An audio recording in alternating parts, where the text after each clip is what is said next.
إذا أردت النطق فانطق بحكمة وذن قبل النطق ما تقول وقوم ومن لم يزن ما قال لا عقل عنده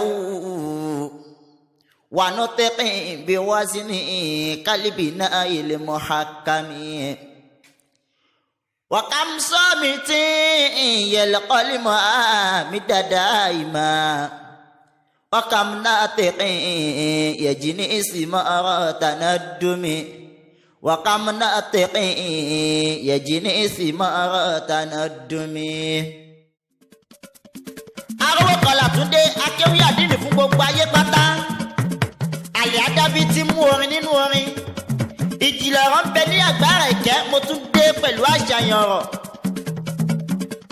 Gbogbo àbá tó bá létí ẹ wá gbálàyé orin. Mo ti ṣàkí tó yàn sí kó wá létí iṣu orin jiná orin ewì tí tún pùkàpùkà. Ọ̀rọ̀ yakilala bí iná bí ogun, ọ̀rọ̀ sọ́kùtù wọ̀wọ̀ sọ́kùtù wọ̀wọ̀.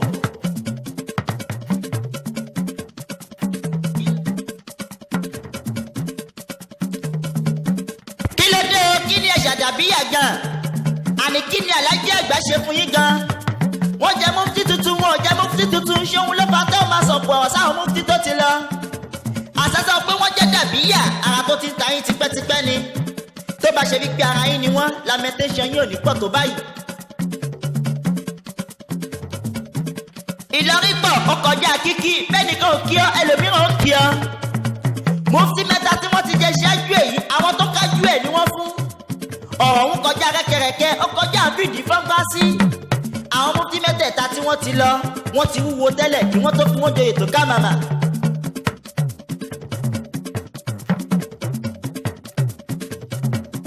Ìsìlámù ti kó ọba lódò àfáwèrè sínú. Tó ṣe wípé ohun tí kéwú bá lára wọn ni wọ́n fi ń tú kéwú. Àwọn tí wọn ò sì rí ọ̀rọ̀ sọ nínú ayé rí tí wọ́n jẹjà rí opportunity kan. Gbohùngbohùn tún dọ́wọ́ wọn tán, wọ́n tún ń ṣe àǹfààní lò. Èéṣe tẹ́ ń dayé láàmú náà tẹ́ ẹ tún rẹ́lá sí ọ̀tẹ̀ tó ti kú. Ẹ ò tí ì tún Kùránì tán, ohun tí ó kàn yín lẹ̀ ń rán. Kí ló dé? Kí ló ṣe tẹ́yìn kì í wọ̀n ọ̀kẹ́ tó sọ jáde? Àdàbíyà ò ní ẹnìkan lára, kí ló ṣe tẹ́ ń fara ní àdàbíyà?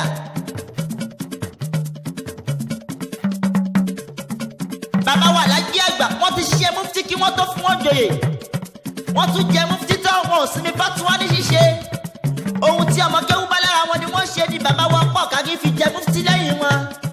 Bàbá wa Khalifa Ìjẹta jogún ohun rẹ̀, wọ́n jẹ mufti lẹ́yìn bàbá wa pọ̀ kági. Gbogbo wọn ni wọ́n rí fatuwa ṣe kí wọ́n tó lọ torí wípé iṣẹ́ ẹ̀sìn níṣẹ́ àdàbíyà.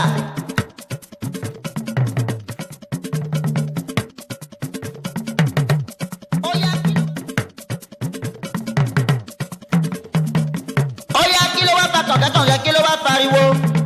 Kí ni ó bí àwọn ọ̀rọ̀ yìí lówelówe tẹ́ ń jù sáfẹ́fẹ́? Tá a bá tiẹ̀ ń yọrí pa Àlájì àgbà táwí kí ẹlẹ́kọ̀ọ́ ni wọ́n á ṣe bíi kéwúrò sì máa dọ́ṣu jẹ lọ́wọ́ ẹni ni. Ẹni tí kì í bá wọn ọ̀rọ̀ rẹ̀ kó tó sọ àṣírí wọn ni kì í ní làákàyè.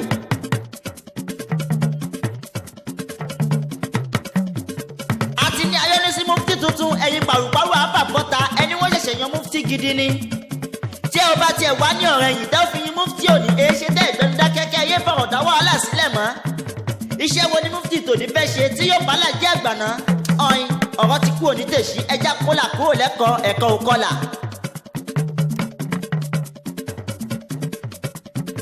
Ẹ bá sọ ẹ̀ṣà àdàbíyà fún wa bóyá tó bá yọ bíbẹ̀ ká bẹ̀yìn kẹ́ ẹjọ́ gun omi o. Iṣẹ́ ń bẹ nínú ìsìláàmù kọjá ká máa sọ̀kò ọ̀rọ̀ síra wa. Ní gbogbo ọjọ́ jímọ̀jímọ̀ àdàbíyà ò sí ní fatuwa ní ṣíṣe. Ẹ̀yin ní ẹgbẹ́ èwò ẹ fi wò gbogbo ẹni tó bá lọ sí àṣàrò ìsìláàmù ní òkè kéré mà ní òròyìn. Ọlọ́run bá wa kí Àlájì àgbà mufti àkọ́kọ́ fún gbogbo Ìlọrin.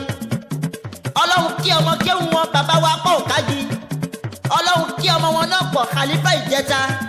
Ọlọ́run jẹ́ kí ẹ̀mí mufti tòní ó gùn fún wa kí wọ́n sì má ṣiṣẹ́ láwùjọ báyìíká bàbá wa Àlájì àgbà. Akọ́lá Jímọ̀ òní ẹ̀mí wọ́n ṣọkọ Jímọ̀ láyé. Arówó Kọlà akéwì àdínì Àlè Àdàbí. Ọmọ kéwù Àlìmísírí, ọmọ kéwù ṣíbìmọ́ mi pẹ̀rù tòní. Ọmọ tó bá òde yòyè jẹyọ ògùn lájà, ọmọ wọlé abíbo kẹ̀ ní pẹ̀rù rẹ̀ mọ́. Epirin ni mi balẹ̀ gbogbo aṣọ, ọ̀kín ni mi ọlọ́jà bàgẹ̀bàgẹ̀.